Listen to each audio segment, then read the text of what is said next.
sahabat Kristus, sahabat yang sangat dikasihi oleh Tuhan. Sampai Tuhan mengorbankan nyawanya untuk mengangkat kita menjadi anak dan sahabatnya. Pada hari ini kita akan belajar bersama-sama.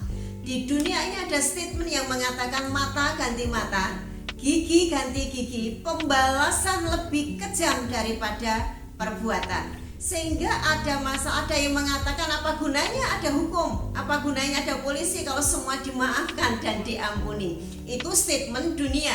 Mari kita belajar bersama-sama dengan tema iman yang mengalahkan dunia. Dunia yang mana? Dunia yang punya statement seperti tadi.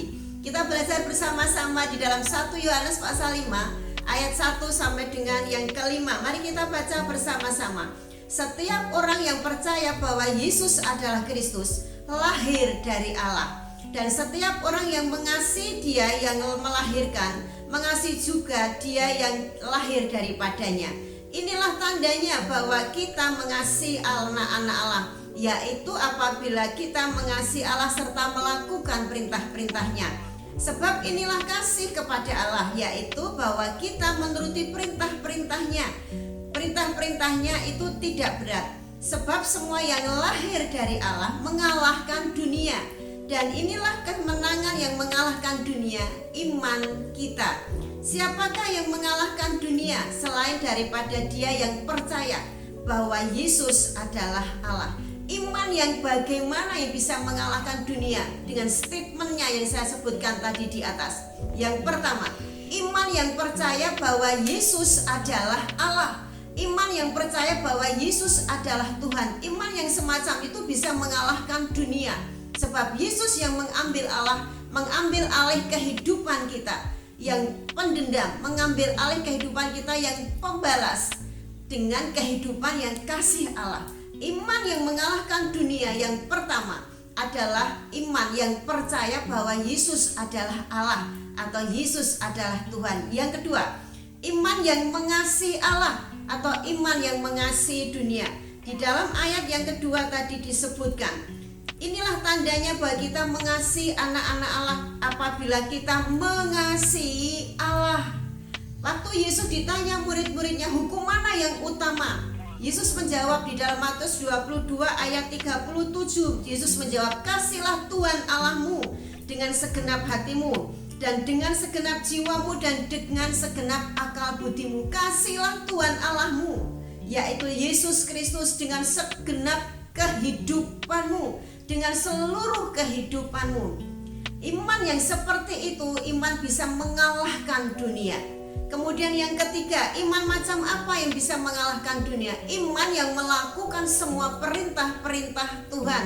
Tetap ayat yang kedua tadi dikatakan, inilah tandanya yang kedua, mengasihi Allah serta melakukan perintah-perintahnya. Lalu ayat yang ketiga, perintahnya itu tidak berat. Perintah yang mana? Iman yang keempat, kita lihat perintah untuk mengasihi sesamanya. Jadi yang pertama iman, percaya bahwa Yesus adalah Tuhan.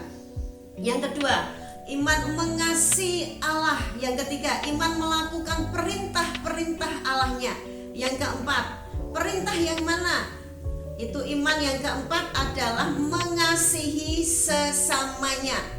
Pada waktu ditanya murid-muridnya hukum mana yang utama, yaitu mengasihilah Tuhan Allahmu dengan segenap kehidupanmu. Yang kedua dikatakan dalam ayat 38, inilah hukum yang terutama dan yang pertama.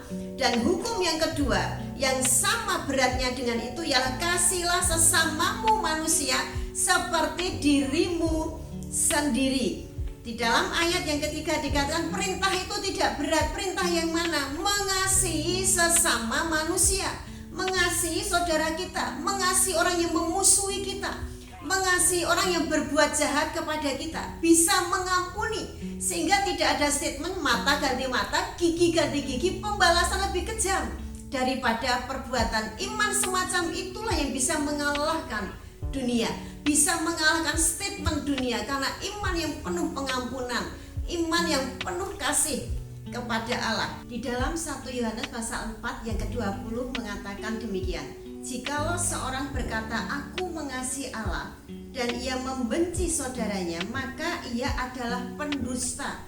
Karena barang siapa tidak mengasihi saudaranya yang dilihatnya, tidak mungkin mengasihi Allah yang tidak dilihatnya. Banyak di sekitar kita, mungkin bahkan kita sendiri berkata, aku sangat mengasihi Allah, aku mau melakukan segala perintah Allah karena aku mengasihinya.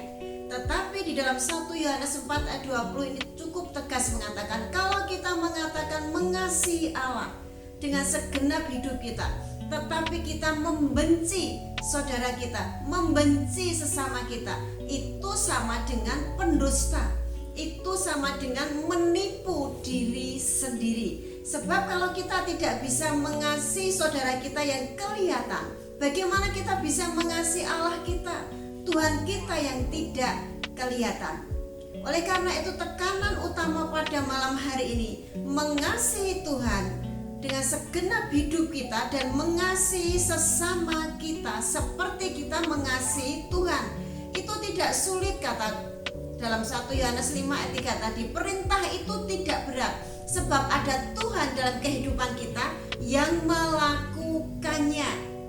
Sahabat yang dikasihi Tuhan, biarlah malam hari ini kita belajar bersama-sama bahwa iman yang mengalahkan dunia adalah iman yang percaya bahwa Yesus adalah Tuhan. Iman yang mengasihi Allah dengan segenap hidup kita. Iman yang melakukan perintah Allah, yaitu iman yang mengasihi sesama kita. Amin. Tuhan Yesus memberkati. Shalom.